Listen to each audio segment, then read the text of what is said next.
We have an assignment for YDEV. As you know, I'm in my master's program at not University, Rhode Island College. I'm in my master's program there, youth development. And in this course, we're talking about social policy. That is a class, social policy. And one of the social policies or a situation that we're taking a look at is Ferguson. As we know, Ferguson was where young black unarmed man was shot and killed. And most people focus on the policies as far as the policing.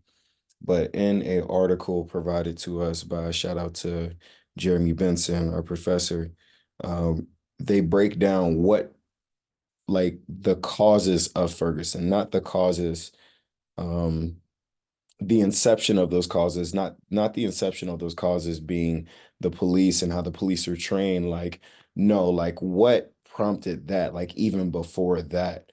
Um, and with that, some of the public policies that come up are white flight, right? So, if black people or people of color began moving into a neighborhood, that the white people then move out of that neighborhood because they feel like their price values are going to go down. They feel like the stereotypes that uh, you know, the stereotypes about these groups of people are true, and we don't want that to affect us. So we're going to move. Now, with those stereotypes, what happened is they actually created the stereotypes. Um, and what do I mean by they created the stereotypes? When you have these groups of people and you want to redline them, okay? So, and that's why this article is great because you really get to the root of it because, you know, so we're talking about so many things. Redlining. What is redlining? So redlining is a way that they would use zoning policies and fees and different things like that to prevent, deter, manipulate, abuse the law to make it less accessible for a person of color to live in a certain neighborhood. For example, we have these zoning laws where everything, and this is a true example, where everything in this zone or in this area is on a single lot. So what happened is people started building like single family units on these lots where they had like a bunch of land or something like that. And then after the fact, they come up with a new zoning law to where you have to like split that zone into a certain type of increments, and because of the size of houses that they build, then they got hit with all these fees and now they can't pay these fees. So now like the who takes their home, the bank takes their home and resells it to, that's how they began like legally air quote gentrifying neighborhoods. um so that's a policy, because policy is not just something that is implemented, it is something that is enforced. If I don't enforce a speed limit, then there really is no policy for it. There's this funny thing on it's not funny, but on TikTok, there's this thing that keeps coming up on my feed, and they talk about the most random laws in certain states. And it's like it's not a law. I mean, it is a law, but is it enforced? Like some of the laws are like crazy. Like I can't think of one, but yeah, like there's just like some like interesting random laws, like you can't eat ketchup on a certain food, or you can't walk on a certain side, like just like some like weird laws that you would never think about. But like, is it really a law if it's not enforced? So like that's a part of policy as well, because who enforces? Who makes the policy? Who enforces the policy? They actually like work one and the same. Not one and the same, but like they're intertwined, because the person who writes the policy also cuts the check for the person who enforces the policy. So they're definitely going to make sure they're on one accord if they're going to make that money cycle go, right? So So when I look at public policies, and excuse me while I look at the prompt again, because I don't want to get sidetracked and miss the whole point, some possible policy solutions. Um, I don't know. It's hard to really look at solutions to a problem that the solution would be allowing people to give them to treat people like you want to be treated. That's too hard for us. So to try to get a policy, like what could we do? What is the solution for that? I don't know. How can we get people to treat people like they should be treated? Mm. I think there was a guy who came down to Earth who actually died for everybody to begin doing that, but I don't think that worked.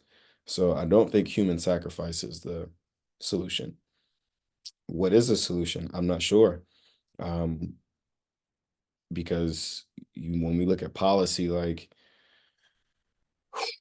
I think maybe a possible solution is looking forward and what other policies can we begin to put in place to scaffold our society into the future.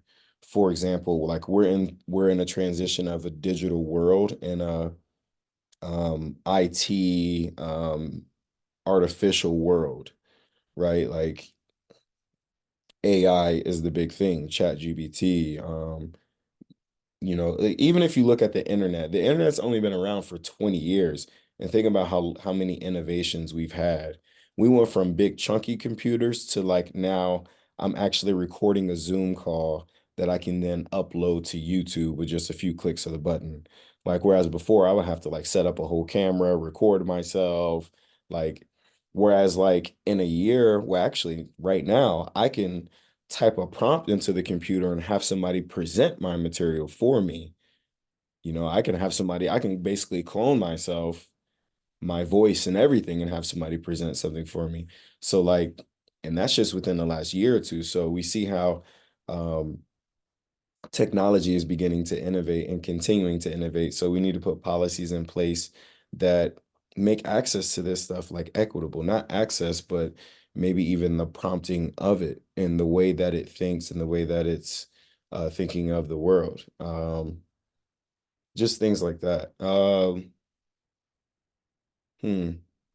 Any others? I mean, that's a possible solution. Even looking at the financial world and how we're looking at decentralizing money, even though the government has issued, Bitcoin ETFs and things like that. Shout out to Bitcoin. Um, so, I mean, policies and, around that. I mean, housing is always going to be a big thing. I think we need to maybe help incentivize people to build. I think okay, we can't like anything that we put into place we need to keep in mind the golden rule, like, and it really is. And the more I go, I know this, we're talking about social policy, but it really is a spiritual thing. Business is a spiritual thing. Governing people, leading people is a spiritual act because you have to, um, whoever is least will be first, whoever is last will be first, whoever is the servant of others will be exalted amongst others. I think we need to treat people how we want to be treated. So even if we have, and again, like when we think about that, some people think of socialism. I think it could still be done with capitalism.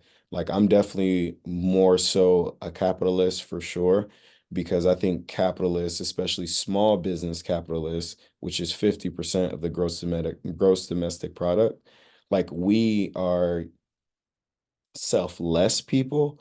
And as long as we keep that, like looking at it like a spiritual praxis, we can still allow people fair and equitable access to like finances and a healthy way of living and a attainable way of living.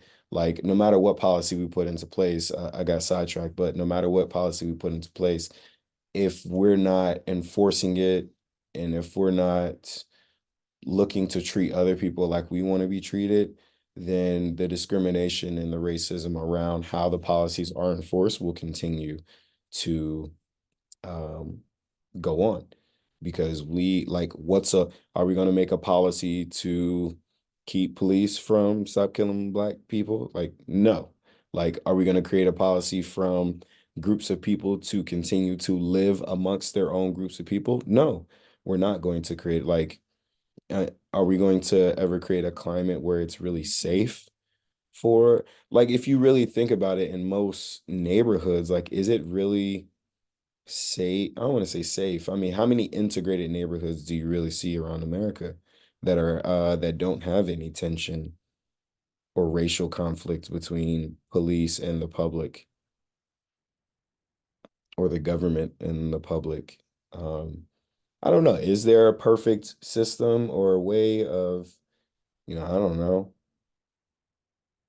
So what is the solution? I don't know. Do we take everybody to church and baptize them and make them treat others like they want to be treated? Because that's the basis of it.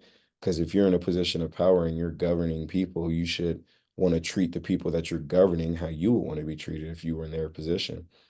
And unfortunately, we have people in those positions who are not looking out for the interests of others. So I do, continue to respect like what Arise is doing and educating the youth in civics. However, until we execute on, um, if we don't rally around consistently, if we don't, really groom future leaders to do this work, how are we going to expect change to really happen? Again, it's like, how can you expect the oppressor to want to help the oppressed? Like, and that's kind of where like the side of hopelessness comes from when it comes to policy, because we do know like we don't make the policy. Well, do we think, is there anybody who can rally the troops? I get into these discussions with some of my colleagues at the school that I work at, and we talk about, the struggles of minorities and being able to overcome this struggle of equitable access to education, financial resources, et cetera, et cetera, et cetera. And one of the things that consistently comes up is that it's said, and the stereotype is people of color do not rally around one another and team up to overcome their oppressor. Some would rather work with the oppressor or become the oppressor because of the abuse of power. Again, getting away from the spiritual act of doing unto others as they want to do unto us. Because if you're doing good business and you're exchanging a need or a want that somebody has, like you're giving them the need or the want, and they're giving you in return monetary gain. I think that is a spiritual act, and that is a like sacred act. Like, how you think Jacob got rich in the Bible? Like, he was shearing a sheep, and all the sheep that had the that the stripes he ended up getting. So like being able to trade and being paid with your worth or value with your worth, I don't know. I think, long story short, is there a solution to it? I'm not sure. Do you throw away the system and start over? I mean, where do you start over at? I think that's the problem with where we're at. It's like, what is it? The fallacy of not lost cause, but like you're in too deep. Like, it's 400 years it is. Do we really think that we can come up with something better that's going to work? I don't know. Have we seen any other examples of it? How do we create it? Especially a country as big as this with education levels differing, like people who come from different social, like how can we we need a worldwide therapy session because people aren't listening. I think that's a big part of empathy. You can't empathize or treat others how they want to be treated. Or, if you can't express to somebody how you want to be treated, how can you expect them to treat you how you want to be treated? So that needs to be a dialogue or a conversation that needs to happen. So that is a solution. I think the people who are making the policies need to really keep their ear to the streets, is what we call it. Um, and they gotta hear what the streets are saying. Like, are these people happy with how we're making policy? Are these people okay with how their tax dollars are being spent? Do I actually care that they're okay? Can I at least make an effort to look like what is that? Those are some solutions. So I'm gonna send this over. I'll upload it to YouTube, maybe. Maybe this is a conversation for the YouTube folks as well. I don't know. Y'all can let me know. Peace.